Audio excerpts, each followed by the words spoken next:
ụmụ Igbo ekene m ụnụ. Asị nkachi tata bụ orie mara anyị mma nke onye chiri ya zelu ndụ mmiri ndị azụ. Asị na ọ ga-amara anyị mma taa. Anyị gbuo n'ihu anyị ga-ebute mma, anyị gbuo n'azụ anyị ga-ebute mma, anyị gbuo n'aka nri anyị bute mma, anyị gbuo n'aka ebe anyị bute mma. Anyị si na ihe a ga-eme anyị na anyị ga-adị ka echi na echi adịghị agwụ agwụ. Anyị ga-azụ ka ahịa mana anyị ana ka ahịa. Ihe ọma mere nwoke mere nwaanyị, maka n'ihi na adịghị ka ibe na-agụ akwa.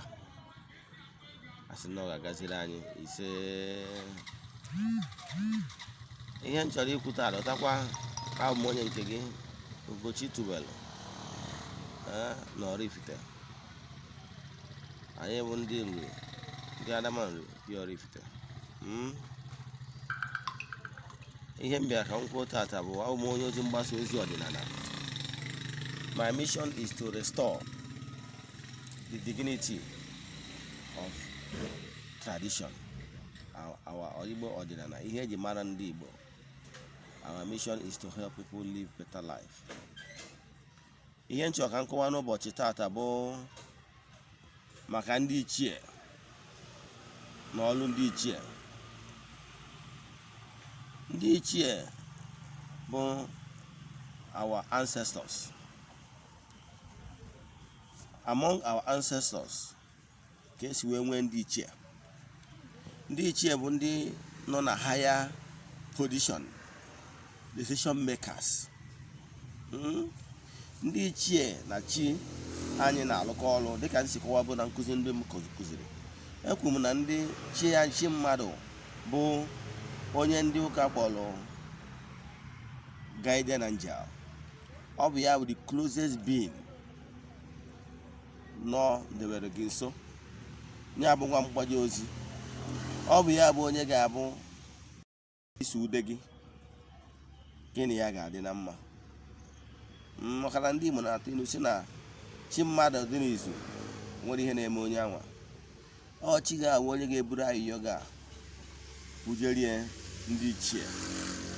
Ndị ichie abụ ndị ya ancestors, ndị gbachagoro ọsọ a wee nọrụzie n'ọkwa ancestors. Ọkwa ancestors taa bụ ndị decision makers.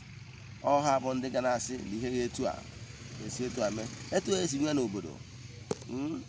Ọ bụrụ na ụlọ akwụkwọ mahadum enwere ndị a na-akpọ ndị sineti n'afọ maka nchịkọta ha na ndị student union na-alụkọ ọrụ ọnụ maka ọdịmma ụmụ akwụkwọ.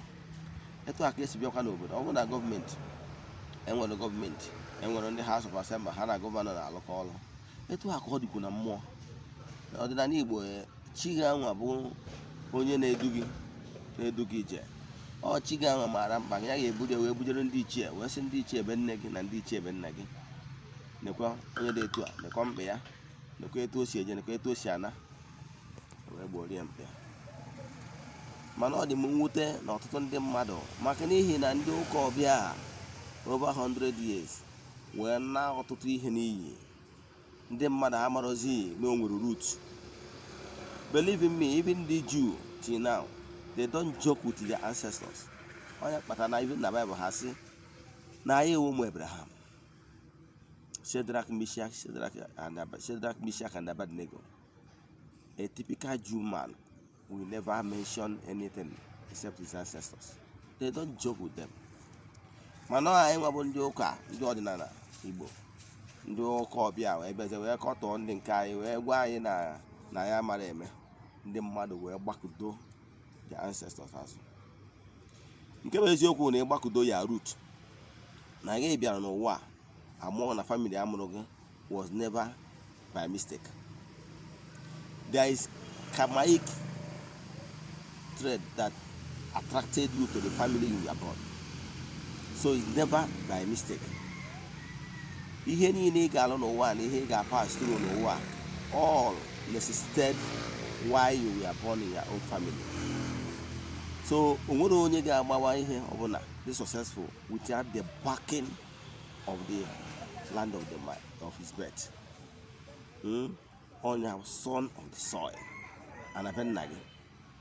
na ụfọdụ ndị mmadụ na-aga biznes ha na-eme na-arụ ọrụ ha na-arụ mana ha adịrọ successful because ha gwara ana be nna ha gwara ana ngwuru ha agwa akwụ ndị ichie ụfọdụ agwa ọgwụ chi ha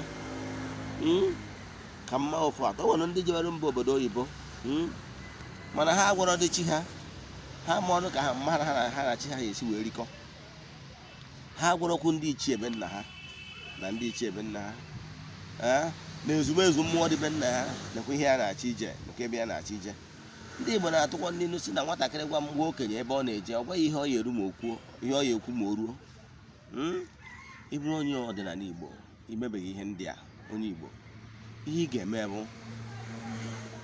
ihe ị kwesịrị ime ọ bụgoro na isi na be nna gị na-eje Lagos ma ọ niile eje Abuja ma ọ niile eje obodo oyibo obodo ọsọ ya bụrụ as long as ebe ị na-eje abụrụ ana be nna gị nọ na mba ị na-eje ị kwesịrị ịgwa mmụọ nọ be nna gị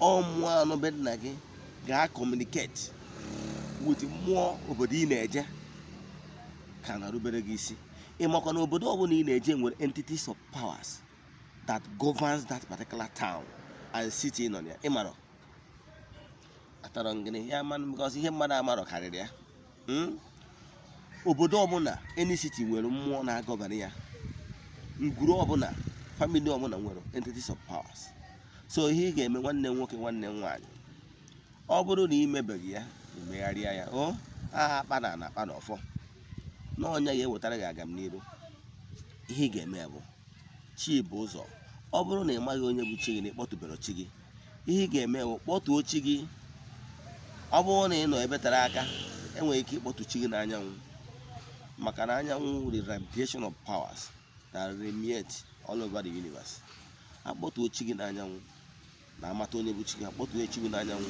inye chi gị ihe mere chi gị sara aka kene ya maka nke ndị o duru ga-edu yọkwazie maka nke ọ ga-edu gị n'ọdịnihu inwe ihe onyinye chi gị kpọọ ndị mmadụ mee sara aka ị na-eme from time to time ịkpọtuo chi gị nke na chi gị akparịwa nkata ị na-eme nke igosi gị recognition ọlụgbalụ gị ọrụ nke ịbụa ọ bụrụ na o nwere biznes ị chọrọ ịnọ na ya i were ọjị were mmanya were ihe ọbụla tinye n'obi pụta inwekwa ọkụkọ ma ọwụ ebulu nye ha ịkpọkuo ndị ichie kpọkuo anabe nna si anabe nna m chewekwa m anabe nna m gbaarụ m ọgụ anabe nna m na ndị ichie nekwa na nna achọ ije Abuja nekwa na nna achọ ije Lagos nekwa na nna achọ ije obodo oyibo na ihe nna eje ka nje weta ihe ọma dị na mba ka o lute ụlọ maka na akụrụ ụlọ ekwu onye kparịanụ ha bigo ha nọnyekwara gị ha mekwa anyị ruo na mba ahụ ka anyị nweta ihu ọma n'aka entities of power site n'obodo anyị na-eje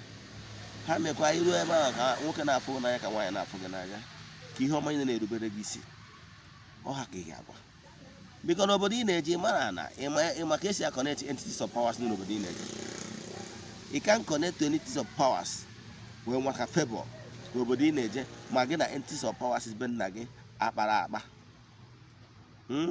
ọ gị na ndị entities of powers na be nna gị bụ ndị ichie ka ị ga-agwa gwarụ ha ọjị wee gwa ha nekwa obodo ị na-eje nekwa ihe ị na-eje ka ije mee kpọta ihe ọma dị n'obodo ahụ wee wenata ụlọ wee gwa ha ebe ị na-eje gwazie ha na from time to time na ị ga na-eje echukwa ha na-enye ha oke ha na-eme saraka na ị na-eme etu a fụ na imecha etu a ụzọ ga-eghelụ ilu obodo ijelụ maka na ụmụ mmụọ nọ be nna gị du wee na-eje ha lụzie obodo ahụ ijelụ ha eme ka mmụọ ndị dị obodo ahụ ha kọmuniketi etu mmụọ ndị dị etu obodo ahụ ka favor wee so gị ọhịa kwesịrị ịma nwanne ọ bụrụ na ị mere ụmụ ihe ndị etu a kwụsị iti igwe na-achaghị acha kwụsị agbasịa ka nwoke bie ka nwaanyị alụsịa ka elefant erie ka ọkụkọ ihe ị ga-eme ọ bụrụ na ị na obodo tere aka kọntaktị anyị ka anyị nyere gị aka wee gbaa ihe ị kwesịrị ime kpọtuo chi gị kpọtuo ndị ichie be nna gị na ana be nna gị ka emee ihe kwesịrị ime dị needful ka ihe wee gawara gị ọfụma ọ bụkwa ndị Igbo onye ka na-achọ ịpụ ọrụ oyibo kpọtụrụ anyị ka anyị gwa gị etu ị ga-esi wee mee maka na ihe mmadụ amarọ karịrị ya ka ndị ichie ebe nna gị wee nweta gị ngọzi ha nye gị ngọzi a ka ọ ghara ije na mba imechaa ihe ị na-eme na-aga n'ihu ka ọ ghara ịwa ọnwụ na ije na mba ị na-ebu ị na-agba mbọ n'elu na-agba mbọ n'ala o nwere ihe ya na-eru gị aka ọ dịzie ka asị na ndị ọzọ ndị niile ọzọ a na-aga n'ihu n'obodo ahụ ị nọ ndị gị na ha na-agba, ọ bụrụ na ha ka ga-agba mbọ kama na o nwere favor si na nna be nna ha wee so ha wee na-alụkọ ọrụ with favor na mgbatị of powers dị n'obodo ahụ ọrụ oyibo ahụ nugere o wee na-eburu ike wee na-abata.